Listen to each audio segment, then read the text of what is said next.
And I grew up in a world that was absolutely, it had to be real. I mean, if I couldn't, see it or feel it or touch it, then it didn't exist. We can be taught about beliefs in God, beliefs in religion, beliefs in dogma, and it's just that, it's a belief.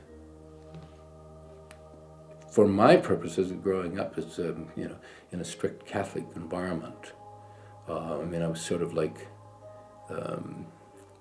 probably the best example of my belief was the old Blood, Sweat, and Tears song. I swear there ain't no heaven, but I pray there ain't no hell.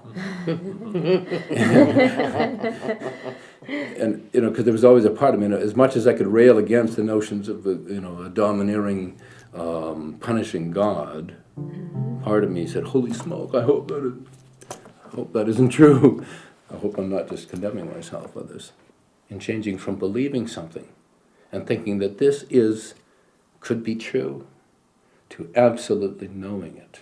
It's a common thing that, and you'll see this on television or in radio interviews or in media interviews with people that have had a near-death experience. And one of the things that people will say oftentimes, because the interviewer will question them, how do you know this is real? And so you hear things like the near-death experiencer saying, this was more real than real, right? Well, I think sort of something to lead us to so that we can understand what that means. If you can imagine that you were born with terrible, terrible eyesight, and then on your 18th birthday, somebody handed you a pair of glasses and they put these on, and you put them on, and you went, holy smoke. Look at all that. Look at the color. Look at the clarity of everything. This is so incredible. I can see these little things. I can see all of this. That's more real than real. Our eyes, our perception, our physical senses don't really come close to our perception as true spirit energies that we are. Our eyes do not see perfectly. Our spirit does. Our perception sees perfectly. We feel perfectly. Well, whatever that perfect means to me. And I think that's what people mean when they say that the experience was more real than real.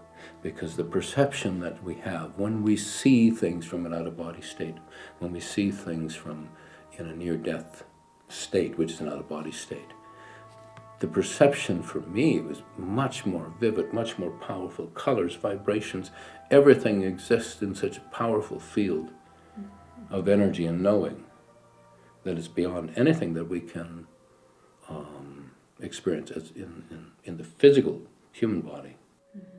I think part of the download, or part of that instant knowing, was that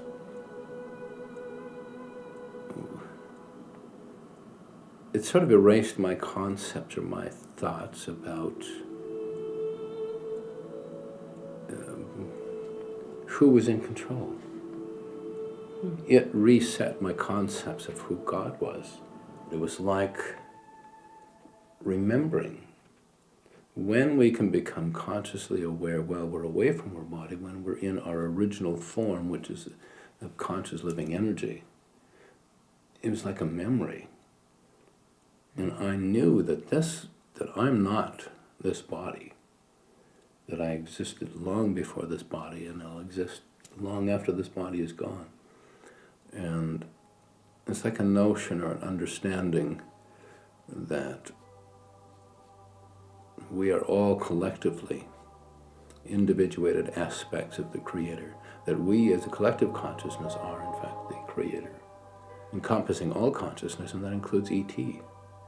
And so I don't think I ever had a notion, and maybe for the first time I didn't have a notion that anybody else was responsible for me except me. This is an interesting question. The Canadian magazine asked a number of authors and people, what do you think is the most endearing aspect of humanity? And I thought about it, and I thought, the most remarkable or the most incredible thing that I believe about humanity is the capacity for compassion.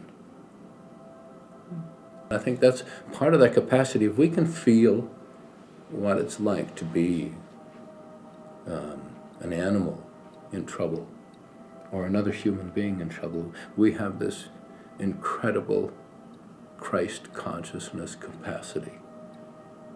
And to me, that speaks about the consciousness of humanity and the most endearing thing. We have the capacity to love. And as far as I'm concerned, there really is no other thing that we need to accomplish other than that. And we do all of this out of love. We return here time after time out of love for each other and for our experiences. And we really, I think, as individuated aspects of the Creator, we return here. We are the Creator's attempt at continuing self-realization and experience. And often hear people talk about if they believe in the reincarnation and sort of like, oh, this is the last time I'm coming back here. I know I'm coming back. Because it's like this, an addictive love, an addictive sense. And I mean, we come here for the tough stuff. If we want easy, we just stay on the other side. But we come here because we are capable of this tremendous compassion and love for each other. And even if we come here to be the button pushers in someone else's life, we all come for a purpose. And it relates to love. And even though we can think of 1 million people or 1 million souls who seem to exemplify the opposite end of that. We're part of that. We created that. Hitler is a part of us. And there is no such thing that I found as a punishing God.